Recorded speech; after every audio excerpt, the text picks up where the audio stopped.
하나님 아버지의 말씀 같이 읽고 말씀 나눕니다. 말씀은 사무엘하 6장 12절에서부터 23절입니다.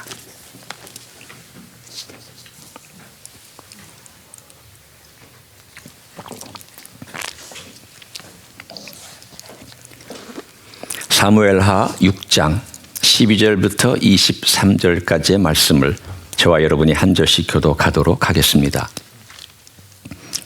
어떤 사람이 다윗 왕에게 아뢰어 이르되 여호와께서 하나님의 괴로 말미암아 오벳에돔의 집과 그의 모든 소유에 복을 주셨다 한지라. 다윗이 가서 하나님의 괴를 기쁨으로 메고 오벳에돔의 집에서 다윗성으로 올라갈새. 여호와의 괴를 맨 사람들이 6걸음을 가매 다윗이 소와 살진 송아지로 제사를 드리고 다윗이 여호와 앞에서 힘을 다하여 춤을 추는데 그때에 다윗이 배 에봇을 입었더라. 다윗과 온 이스라엘 족속이 즐거이 환호하며 나팔을 불고 여호와의 궤를 메어 오니라. 여호와의 궤가 다윗성으로 들어올 때에 사울의 딸 미갈이 창으로 내다보다가 다윗 왕이 여호와 앞에서 뛰놀며 춤추는 것을 보고 심중에 그를 업신 여기니라. 여호와의 궤를 메고 들어가서 다윗이 그것을 위하여 진 장막 가운데 그 준비한 자리에 그것을 두매 다윗이 번제와 화목제를 여호와 앞에 드리니라. 다윗이 번제와 화목제 드리기를 마치고 만군의 여호와의 이름으로 백성에게 축복하고 모든 백성 곧 온 이스라엘 무리에게 남녀를 막론하고 떡 1개와 고기 1조각과 건포도 떡 1덩씩 나누어 주매 모든 백성이 각기 집으로 돌아가니라. 다윗이 자기의 가족에게 축복하러 돌아오매 사울의 딸 미갈이 나와서 다윗을 맞으며 이르되 이스라엘 왕이 오늘 어떻게 영화로우신지 방탕한 자가 염치 없이 자기의 몸을 드러내는 것처럼 오늘 그의 신복의 계집종의 눈 앞에서 몸을 드러내셨도다 하니 다윗이 미갈에게 이르되 이는 여호와 앞에서 한 것이니라. 그가 네 아버지와 그의 온 집을 버리시고 나를 택하사 나를 여호와의 백성 이스라엘의 주권자로 삼으셨으니 내가 여호와 앞에서 뛰놀리라. 내가 이보다 더 낮아져서 스스로 천하게 보일지라도 네가 말한 바 계집종에게는 내가 높임을 받으리라 한지라. 그러므로 사울의 딸 미갈이 죽는 날까지 그에게 자식이 없으니라. 아멘. 우리가 보통 하는 말 중에 부러우면 지는 거다 라는 말이 있습니다. 이런 말 가끔 들어보셨죠? 또 하시기도 하고. 이게 맞는 말일까요? 저는 이렇게 바꾸고 싶어요. 부러워하고 져라. 차라리 부러워하고 져라. 여러분, 부러워하는 것 좋은 것입니다. 부러워하면 지는 것이라고 말하면서 부러워하지 말라고 얘기하는데 속으로는 부러워 죽겠으면서. 그렇지 않아요? 여러분, 세상에 부러운 거 없는 사람 어디 있어요? 저는요, 부러운 거 투성입니다. 음악 잘하는 집사님 피아노 치시면 피아노 치는 분이 부럽고, 노래 잘하는 우리 김태열 집사님 보면 집사님이 부러워요. 저는 아무리 해도 죽었다 깨어나도 그렇게 못해요. 그냥 어렸을 때부터 그냥 익히 아는 곡조만 그냥 따라서 부를 뿐이지 제가 새로운 것을 부른다는 것은 생각할 수도 없습니다. 저는 손주가 있는 소병호 집사님이 무척 부러워요. 사실 저보다 어린데 한두 살 어리시죠? 손주가 벌써 3명이라는 게 부러워요. 저희 딸은 결혼했는데도 자식 나갈 생각을 안 하고 있으니 얼마나 부러운지 모르겠어요. 제가 이런 꼬맹이들만 보면 나는 언제 나는 저런 손주를 가져보나라고 하는 이 부러운 마음이 막 여기까지 올라와서 어떨 때는 막 가슴이 복받쳐 오를 때가 있어요. 하나님이 허락해 주실까? 김명희 권사님도 아직 없으시죠? 없죠. 아직도 없죠. 예, 주실 거예요. 예, 저도 주실까 믿고. 부럽잖아요. 정말 부럽잖아요. 그러니까 부러워하는 것 좋은 겁니다. 또한 누군가가 자기를 부러워할 때, 나를 부러워할 때 그걸 감사함으로 받는 것도 좋은 거예요. 건강한 거예요. 그러니까 부러워하는 것도 건강한 거고, 남이 자기를 부러워할 때 그 부러운 것을 감사합니다, 그러시군요 라고 받는 것도 건강한 겁니다. 감정을 솔직하게 건강하게 드러내는 것은 굉장히 좋은 것입니다. 우리는 감정을 숨겨야 되고 수치스러운 것도 감춰야 되고 그렇게 살아왔던 세월들이 있었습니다. 그러나 우리가 예수님을 믿게 되면 그 감정이 나올 때 때로는 슬플 때 슬퍼할 줄 알고 기쁠 때 기뻐할 줄 아는 게 필요합니다. 저는 미국에 와서 한 가지 좀 좋으면서도 안 좋은 게 있습니다. 그 장례식이에요. 장례식에 가면 다 천국 환송 예배라고 그래요. 그러면서 안 울어요. 잘. 좋은 데 갔다고. 왜 안 울까? 울어야 되는 자리에서 왜 안 울까? 슬프잖아요. 장례는 헤어진 거잖아요. 그러면 내 마음에 있는 감정들과 내 마음의 슬픔을 마음껏 드러내고 울어야지. 괜찮아, 천국 갔어, 울지 마. 이 기독교일까? 기독교는 그렇게 괜찮다를 가르치는 것일까? 저는 그렇게 생각하지 않습니다. 울 때 울고, 원망할 때 원망할 수 있고, 감사할 때 감사할 수 있고, 노래할 때 노래할 수 있는 게 기독교입니다. 다윗을 보세요. 만일 여러분이 다윗의 감정을 가지고 시편을 그대로 읽으면 다윗은 또라이입니다. 미친 사람이에요. 와, 다윗이 그런 말을 했다고? 다윗 이거 미친 거 아니야? 어떻게 이런 심한 말을 하고 이런 저주의 말을 하고 어떻게 이런 표현을 하고 이 사람이 무슨 하나님의 사람이라고? 세상 사람 뭐하다 못하네? 라고 할 정도로 그런 표현들을 굉장히 많이 썼습니다. 왜 그럴까요? 하나님 앞에 솔직한 거예요. 자기 감정을 솔직하게 드러냈어요. 건강하게 솔직하게 드러낼 수 있다는 것은 그 사람이 하나님을 제대로 알고 있다는 뜻입니다.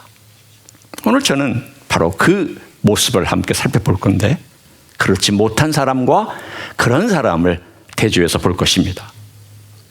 건강하게 자기 감정을 표현할 줄 아는 사람은 다윗이고요, 건강하지 못하게 뭔가 누른 채로 그러나 비난하는 말로 자기 감정을 말로 표현한 또 다른 한 사람을 볼 것입니다. 누가 건강한 사람이고 누가 하나님을 모시고 사는 사람인지를 살펴보려고 합니다. 오늘의 이야기의 배경은 하나님의 언약궤가 다윗성으로 돌아오는 때에 일어난 일입니다. 이 언약궤는 한참 전에 엘리 대제사장이 나이가 많았을 때 홈니와 비느하스가 대제사장의 역할을 할 때에 이 언약궤를 가지고 블레셋과의 싸움에서 가지고 왔다가 빼앗겼습니다. 그리고는 블레셋 땅으로 떠돌아다녔습니다. 그러나 하나님이 심판하셔서 이 언약궤는 수레에 실려서 다시 이스라엘 땅에 돌아왔습니다. 엘리 제사장이 나이가 많고 사무엘 시대 그리고 사울 시대 다 거치면 거의 100년 가까이 됩니다. 사무엘 때에도 이 언약궤가 성막과 만나지 못했습니다. 희한하죠? 원래 언약궤는 어디에 있어야 됩니까? 성막 안에 지성소에 있어야 됩니다. 그런데 사무엘 시대나 사울 시대에 성막 따로 하나님의 언약궤 따로 있었습니다. 하나님의 언약궤는 돌아와서 어디에 있었냐면 기럇 이아림, 오늘 본문에 우리가 6장 맨 앞에 보면은 2절에 보면 다윗이 일어나 자기와 함께 있는 모든 사람과 더불어 바알레 유다, 여기가 기럇 이아림이 다른 이름입니다. 여기로 가서 이제 가져오려고, 하나님 언약궤를 모셔오려고 갔던 때가 있는데 그 자리에서 오랫동안 있었습니다. 정확하게 몇 년인지는 우리는 모릅니다. 그러나 대략 사무엘 전 시대, 사울 전 시대 합쳐서 한 완전히 100년은 아니지만 100년 가까이 되는 그런 시간 동안 거기 있었습니다. 그럼 성막은 어디에 있었느냐? 성막은 또 실로가 파괴되면서 높당이라는 곳으로 옮겨갔습니다. 베델에도 잠깐 있었던 것 같습니다. 성경에 보면 베델에도 있었다는 건 나옵니다. 그리고 나서 나중에 기브온이라는 성읍으로 가서 거기에 머뭅니다. 어느 때까지 있었느냐? 기브온 성읍에 솔로몬이 기브온에 가서 1000번제를 드릴 때에도 거기에 성막이 있었습니다. 그러니까 거의 100년 가까이 따로따로 존재했던, 그러니까 하나님이 어떻게 생각할 때 너희들 뭐하냐? 라고 얘기할 수 있는 그런 상황이었습니다. 이런 상황에서 다윗이 이제 다윗성을 수도로 정한 다음에 그 마음에 불릴 듯 하나님의 언약궤를 모셔야 되겠다라고 하는 마음이 일어나서 3만 명의 정예 군사와 모든 수단과 방법을 다 동원한 악기들과 온 백성들과 함께 하나님의 언약궤를 모시기 위해서 기럇 이야림으로 올라가서 그 언약궤를 메고 내려오려고 했습니다. 그리고는 새 수레를 준비하고 새로운 모든 것들을 다 준비해서 언약궤를 수레에 싣고 내려오는데 소가 가만히 있질 않은 때가 있을 거 아닙니까? 덜컹덜컹거리면. 그런데 이 소가 덜컹덜컹거리니까 언약궤가 떨어질 것 같으니까 웃사라고 하는 사람이 이 언약궤를 붙잡는다고 붙잡았다가 그 자리에서 죽는 사건이 생깁니다. 하나님께서 치신 것입니다. 무엇이 잘못되었습니까? 첫째는 하나님의 교회는 손대서는 안 됩니다. 대제사장들도 손대서는 안 됩니다. 하나님의 언약궤는 고리가 이렇게 사방에 고리가 있었고요. 그 고리에 나무를 꿰게, 막대기를 꿰게 되어 있습니다. 그러면은 언약궤는 손으로 대는 것이 아니라 막대기를 꿰서 사방에서 내 제사장이 어깨에 메고 그리고 옮겨야 됐습니다. 두 가지 잘못을 했죠. 하나는 손댄 것, 또 하나는 소의 수레에 실은 것. 열심을 다했습니다. 최선을 다했습니다. 열정을 다했습니다. 하지만 하나님의 말씀에 근거하지 않은 자기의 방식대로 했던 것이 큰 화근이었습니다. 우리 주님도 말씀하셨잖아요. 너희가 하나님을 예배하는 때가 이른다. 그럼 어떻게 예배를 해야 되느냐? 영과 진리로 예배해야 된다. 여기서 이것을 오늘의 본문과 조금 비슷하게 바꾸면 열정과 말씀에 따라서 예배를 해야 된다라는 뜻입니다. 영 혹은 진리가 아닙니다. 영 과 진리입니다. 그런데 이들은 영은 다했습니다. 열정은 다했습니다. 최선은 다했습니다. 빠진 게 진리를 빼뜨렸습니다. 말씀대로 안 한 것입니다. 그래서 하나님이 치셨습니다. 그러자 다윗이 두려워서 어떻게 하면 이 하나님의 언약궤가 이렇게 무서운데 다윗성에 들여올까? 이 무서워서 안 되겠다 싶어가지고 오벳 에돔이라는 사람의 집에다가 모셔놨습니다. 다윗 왕이 하라고 그러니까 오벳 에돔은 울며 겨자 먹기로 했는지 기쁨으로 했는지 모르지만 하나님의 언약궤를 받아가지고 모셔놨습니다. 그랬더니 3개월이 있는 동안에 하나님께서 그 가정을 엄청나게 축복해 주셨습니다. 성경은 어떻게 축복했는지 나오지 않아요. 그렇지만 이렇게 나와 있는 것을 볼 수가 있습니다. 오벳 에돔의 집과 그의 모든 소유의 복을 주셨다. 3개월밖에 안 됐는데도 사람들이 오벳 에돔이 복 받았다. 하나님의 언약궤를 모시더니 이렇게 복을 받았다. 그 소문이 다윗의 귀에 들어갔습니다. 그랬더니 다윗의 마음이 질투하는 마음이 생겨났습니다.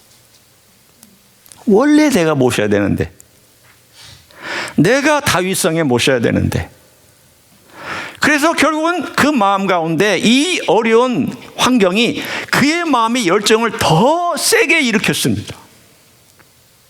여러분 그런 거 경험하시잖아요? 하지 말라고 그러면 더 하고 싶어. 못하게 하면 더 열정이 나오고. 두 사람 연애할 때 싫은데 반대하면 어떻게 돼요? 반드시 결혼해요. 부모가 반대하면 반드시 결혼해요. 왜? 반대하는 거 뛰어넘어서 그 열정을 가지고 결혼을 하잖아요. 그런 거 비슷한 원리가 있어요. 다윗도 뭔가 방해가 생기고 못하게 되니까 못하는 거 어떡하지? 이거 어떡하지? 왜 그랬을까? 하나님께서 잘못된 것을 깨닫게 해주신 시간이기도 하지만 오벳에돔이 잘 됐다고 그러니까 이 안에서 그것들이 다 에너지가 돼가지고 더 열정이 생긴 거예요. 그래서 드디어 이제 나를 잡고 오늘 우리가 읽은 이 본문의 이야기가 나타납니다. 또다시 3만 명을 뽑고 모든 악기들을 다 동원하고 제사장들의 어깨에 메고 첫 번째 6걸음 갔을 때 하나님께 완전한 제사를 드리고 기뻐하며 그 다음부터 다윗이 덩실덩실 춤을 추기 시작했습니다. 지난 29일 날 장기자랑할 때 저는 춤을 잘 추는 분을 한 분 발견했습니다. 우리 변혜경 선교사님이 그 춤을 그렇게 잘 추는 줄 몰랐어요. 그렇죠? 네. 저는 이 무릎이 안 좋으셔가지고 그냥 이렇게 손만 까딱까딱 할 줄 알았더니 완전히 잘 하셔서 춤을 추는 모습을 보면서 저건 참 멋있다. 참 멋있다라고 생각했어요. 저는요, 몸치예요. 음치는 아니지만 몸치예요. 몸을 잘 못 써요. 운동은 잘해요. 제가 운동하는 사람을 별로 부럽지는 않아요. 제가 운동 자체를 죄송하지만 잘해요. 그래서 공 쫓아다니는 것은 정말 제가 잘해요. 그냥 안 배워도 이게 눈으로 쑥 보면 공을 어떻게 치는지 알아요. 그래서 저는 공 치는 거 참 좋아해요. 농구도 좋아하고 뭐 공이라는 공은 다 좋아해요. 당구도 배우려고 그랬다가 대학생 때 한국에서 당구 배우면 망하겠다 싶어가지고 안 배웠어요. 사람이 당구공으로 보이는 거예요. 다 당구공으로 보여가지고 이렇게 톡 치면은 이렇게 갔다가 이렇게 가겠고 다 머리가 그렇게 보이는 거예요. 그래서 제가 안 되겠다. 이 당구를 당구 이거 배웠다가는 완전히 내가 미치겠다 싶어서 당구는 뭐 한 50, 70, 80 막 치다가 그만뒀어요. 공이랑 공은 다 좋아해요. 이게 막 쫓아다니는 걸 좋아해요. 아마 사냥꾼 기질이 좀 있는 것 같아요. 그런 면에서. 오늘 그런데 춤은 제가 못 춰요. 그래서 다윗은 춤도 잘 췄어요. 그래 얼마나 춤을 잘 췄는지 어떤 사람은 이걸 이렇게 표현했습니다. 다윗이 텀블링도 했다. 팍 뛰어 올라가지고 빈 그릇 제비도 돌고 그리고 펄쩍펄쩍 그 자리에서 뛰어오르고 그리고 춤도 추고 막 손과 발과 모든 걸 동원해서 그는 춤을 췄다고.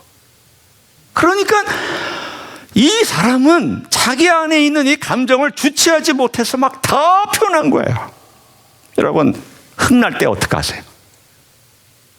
감정을 주체 못하잖아요. 저는 2002년도 한국에서 개척교회 막 시작하자마자 6월 달에 월드컵을 했어요. 제가 교회를 개척한 것이 바로 월드컵 경기장 앞이에요. 상암동 월드컵 경기장 바로 거기였거든요. 그해 우리가 4강까지 올라갔잖아요. 근데 16강인가 제 기억에 16강인가 이태리하고 할 때에 안정환이 골을 넣었어요. 기억하세요? 네. 기억하시네요. 우리 네, 잘하시죠. 제가요 침대에서 이렇게 TV가 있었고 침대에 이렇게 이제 앉아서 같이 집사람 보고 있는 너무 기뻐가지고 침대에서 벌떡 뛰어가지고 어떻게 된 줄 아세요? 천장에 목이 닿았어요. 막 침대에서 벌떡 뛰어 올라갔더니 요 천장까지 머리가 턱 닿아가지고 천장이 약간 들썩할 정도까지 너무 좋아서 너무 기뻐서 머리가 단단하죠. 네. 지금까지 그래도 이렇게 살아있는 걸 보면 머리가 단단해요. 제가 아마 생애 가운데 그렇게 즐거운 적이 있었나. 그러면 제가 한편으로는 그런 생각을 했어요. 내가 주님 때문에 이렇게 기뻐해야 되는데 내가 주님 때문에 침대에서 벌떡 뛰어올라서 천장에 닿아서 내 목에 그냥 천장을 뚫고 올라갈 정도로 그렇게 좀 기뻐야 되는데 왜 나는 축구에 그렇게 기뻐했는데도 우리 주님에 대해서는 그렇게 기뻐하지 못했을까? 그 생각이 그때 들었습니다. 오늘 본문을 보면서 그때 생각이 또 떠올랐어요. 야, 다윗은 참 멋있다. 야, 다윗은 정말 하나님 사랑했다. 어떻게 그렇게 사람들이 많은데도 불구하고 신경 안 쓰고 하나님께만 집중했냐? 하나님 사랑하는 그 마음으로 하나님께 모든 걸 표현할 수 있었느냐? 정말 다윗 대단한 사람이다. 그 위대한 일을 해서 대단한 게 아니에요. 저는 그거 안 부러워요. 그가 나라를 다스리고 전쟁을 잘하고 무엇도 했다는 거 부럽지 않아요. 부러운 거 한 가지가 있어요. 하나님을 이만큼 뜨겁게 사랑했다는 건 너무너무 부러워요. 그가 왜 이렇게 사랑한 줄 아세요? 단 3가지 간단한 이유를 제가 설명하고 싶습니다. 그것은 하나님께서 내 집으로 다윗성으로 오신다는 것이 너무 감격스러웠어요. 아니, 하나님께서 나를 찾아주신다는 것이 너무 영광스러웠던 거예요. 모세가 만들었던 그 성막, 그 귀한 언약궤, 거기에 모세 율법이 들어있고 거기에 놀라운 하나님의 임재가 있는 그 언약궤가, 그 영광이 임했던 언약궤가 우리 집으로 온다. 와, 이건 어떻게 내가 감당하냐? 그게 다윗의 마음에 흥분을 줬어요. 2번째는 하나님 앞에서 그는 즐거워한 거예요. 다윗은 공연자고 청중은 하나님이었습니다. 다윗의 청중은 사람이 아니었어요. 하나님이었습니다. 누구를 기쁘게 했느냐? 사람 기쁘게 하지 않았습니다. 하나님을 기쁘시게 했습니다. 오늘 본문에 보면 여호와 앞에서라는 말이 자주 나와요. 14절에도 다윗이 여호와 앞에서 힘을 다하여 춤을 추는데, 16절에도 다윗 왕이 여호와 앞에서 뛰놀며 춤추는 것을 보고, 또 21절에도 다윗이 미갈에게 이르되 이는 여호와 앞에서 한 것이다. 내가 여호와 앞에서 여호와를 기뻐하고 여호와를 즐겁게 만들기 위해서 나는 최선을 다했다. 여호와 앞에서 했던 거예요. 3번째는 그는 어떤 것보다도 여호와께서 자기 자신을 집에 온 것과, 그리고 자기 자신이 하나님을 즐거워하는 것과, 그리고 하나님께서 나의 왕이고 나의 모든 것 되신다는 것을 고백하는 노래와 춤과 몸동작이었습니다. 하나님 앞에서는 어린아이입니다. 여러분이나 저나 다 어린아이입니다. 하나님 앞에서는 여러분이나 저나 다 신하고 다 종입니다. 여러분 앞에서 지금 제가 설교할 때나 목사지, 하나님 앞에서는 제가 목사 아니잖아요. 예수님 앞에서는 저는 양이지, 제가 예수님 앞에서도 목사라고 말할 수가 있을까요? 아닙니다. 저는 이렇게 얘기할 것입니다. 예수님, 저는 예수님의 양입니다. 예수님의 종입니다. 제가 이렇게 얘기를 하지. 제가 예수님 앞에서 예수님, 제가 김 목사입니다, 이렇게 얘기하겠어요? 말이 안 되죠. 말이 안 되죠. 다윗 왕을 보세요. 다윗 왕은 하나님 앞에서 자기를 왕으로 여기지 않았어요. 그냥 어린아이로 여겼어요. 너무너무 하나님 좋습니다. 하나님 너무 기쁩니다. 왕이신 하나님이십니다. 나는 어린아이에 불과하고 나는 종에 불과합니다.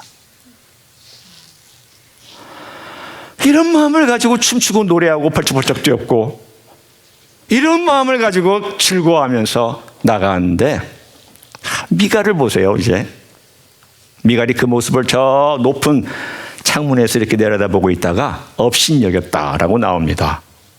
어떻게 업신여겼을까요? 오늘 본문에 나와 있어요. 미갈이 이렇게 얘기합니다. 여호와께서 한 것이니라. 그러니까 20절에 이스라엘 왕이 오늘 어떻게 영화로우신지 방탕한 자가 염치 없이 자기의 몸을 드러낸 것처럼 오늘 그의 신복의 계집종의 눈앞에서 몸을 드러내셨도다. 바꿔 얘기하면 어떻게 술 취한 불량배처럼 그렇게 춤춥니까? 그리고 이 몸에 있는 것들이 다 하체가 다 나오고 춤추다 보면 이렇게 우리는 바지를 입었으니까 우리는 안 나오죠. 그렇지만 옛날에는 다 어떤 거 두루마리 같은 걸 입었으니까 이렇게 덩실덩실 춤추면 하체가 좀 아래가 다리도 나오고 뭐 이렇게 허벅지도 좀 보이고 그럴 거 아니에요? 그러니까 채신머리 없이 그랬다고 막 뭐라고 야단을 했습니다. 뭐가 문제일까요? 똑같이 세 가지의 문제가 있다고 생각합니다. 그래서 뭐냐면 미갈은 다윗성에 하나님의 언약궤가 들어오는 것 별로 상관하지 않았습니다. 이게 뭐 그 대수로운 거라고. 바꿔 얘기하면 미갈의 마음에는 하나님이 없었습니다. 여러분 미갈을 볼 때 사울의 얼굴이 보이지 않나요? 사울의 딸 미갈을 보면서 사울의 얼굴이 드러나지 않나요? 사울의 문제는 뭐였습니까? 종교적이었지만 하나님이 없었습니다.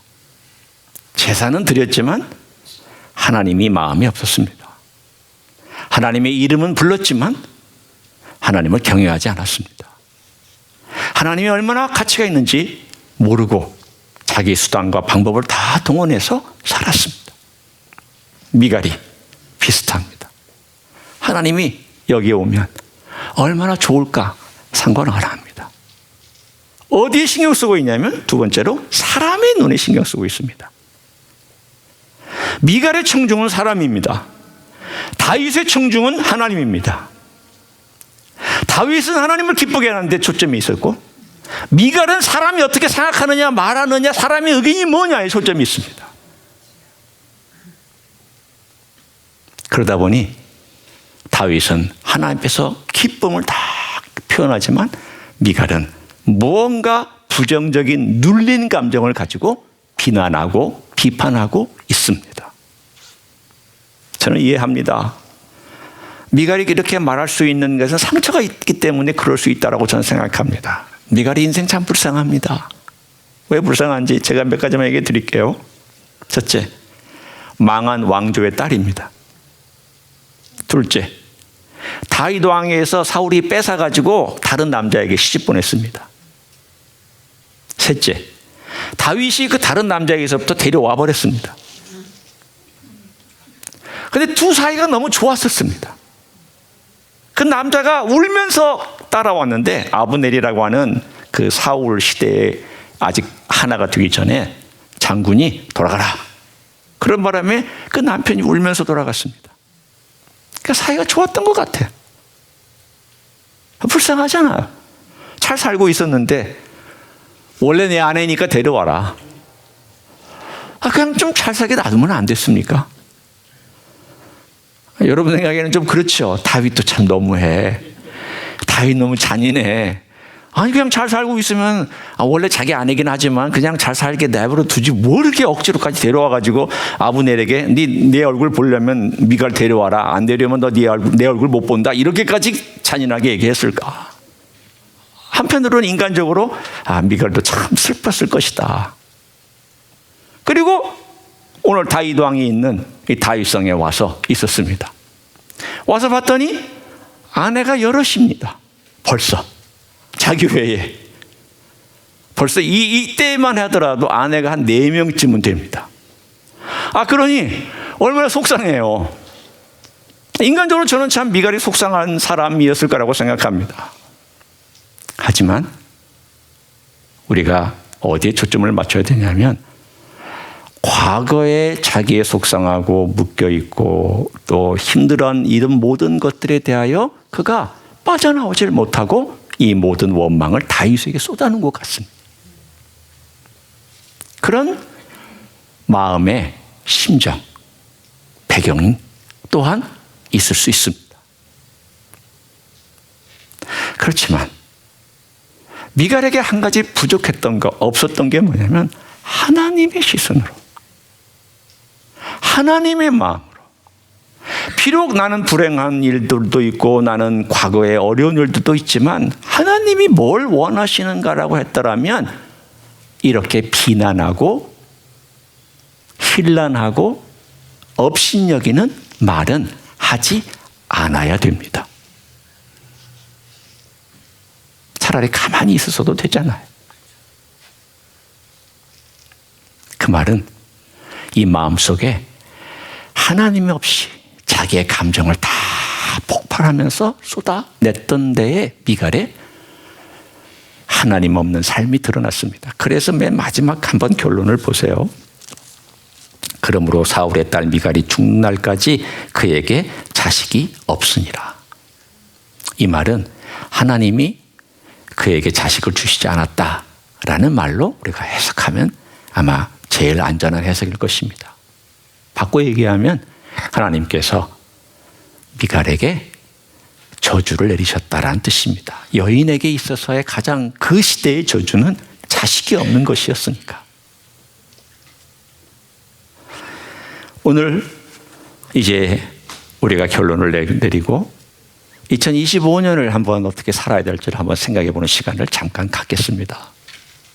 1월 한 달 동안 제가 예수님을 가슴에 모시고 우리가 어떻게 살아야 되는지 좀 더 구체적인 것들을 함께 제가 나눌 것입니다.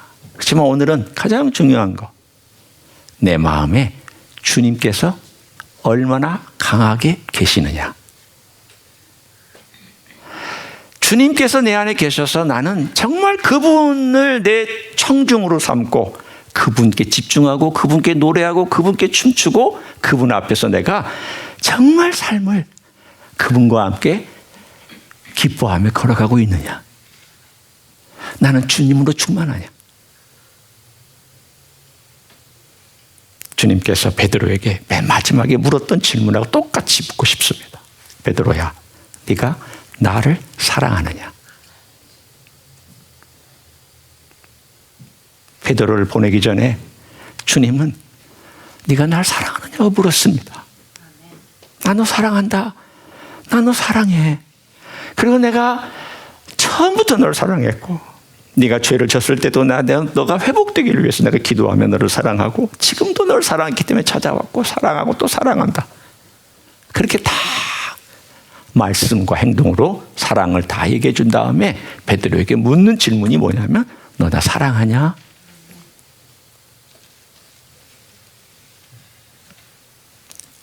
다윗도 그랬습니다. 하나님의 사랑에 너무 감사하고 나같이 천한 목동을 왕으로 삼으시고 나같이 천한 인생을 하나님의 놀라운 언약의 대상으로 삼아주셔서 너무 감사하고 너무 감격하고 너무 귀해서 하나님만을 찬양하고 하나님 경배하고 있는 이 마음은 베드로에게 물었던 질문하고 똑같은 질문에 대한 대답입니다. 주여, 내가 주를 사랑하나이다. 올 한 해 동안 제일 중요한 것입니다. 주님으로 채워지기. 주님 앞에 사랑 고백하기. 그 사랑으로 내 발이 춤을 추며 내 입으로 노래 부르기. 이것이 2025년 한 해 동안 여러분 삶에서 강하게 나타나기를 예수님의 이름으로 간절히 축원합니다.